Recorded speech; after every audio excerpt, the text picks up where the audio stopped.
Dans une lettre qui date du 18 janvier, l'architecte des Bâtiments de France, dont la mission est de surveiller et de mettre en valeur le patrimoine, a donné son accord à la démolition du Théâtre national de Nice. Il évoque l'inscription de la ville au patrimoine mondial de l'UNESCO comme raison de son avis favorable.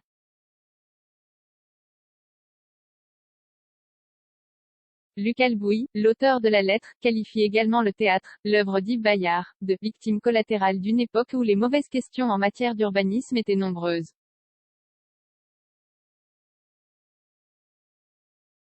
En décembre, la ministre de la Culture, elle, autorisait, sous condition. Un mois et demi plus tard, c'est l'architecte des Bâtiments de France qui donne son accord à la destruction du Théâtre national de Nice (TNN) dans un courrier à la mairie, que celle-ci a transmis à 20 minutes.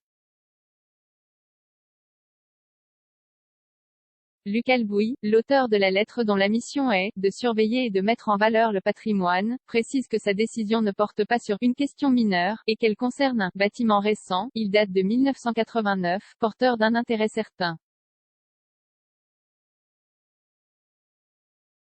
Il explique ensuite qu'en donnant un avis favorable à la démolition, il voit une continuité de cette dynamique de redécouverte des racines architecturales, urbaines et paysagères qui font de Nice une ville de villégiature de Riviera, et ainsi, poursuivre ces projets qui ont permis à la municipalité d'être inscrite au patrimoine mondial de l'UNESCO.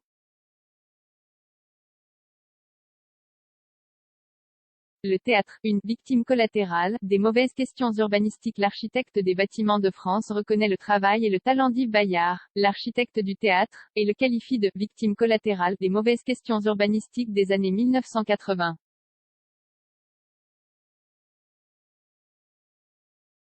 Sa fille, Martine Bayard, s'est d'ailleurs opposée à la destruction de l'œuvre de son père.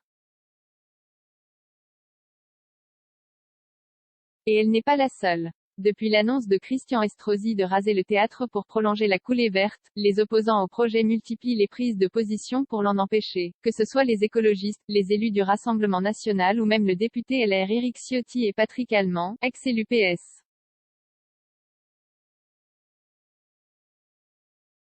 De son côté, la mairie a assuré que la destruction du théâtre démarrera au printemps et les travaux d'aménagement sont prévus jusqu'en mai 2025.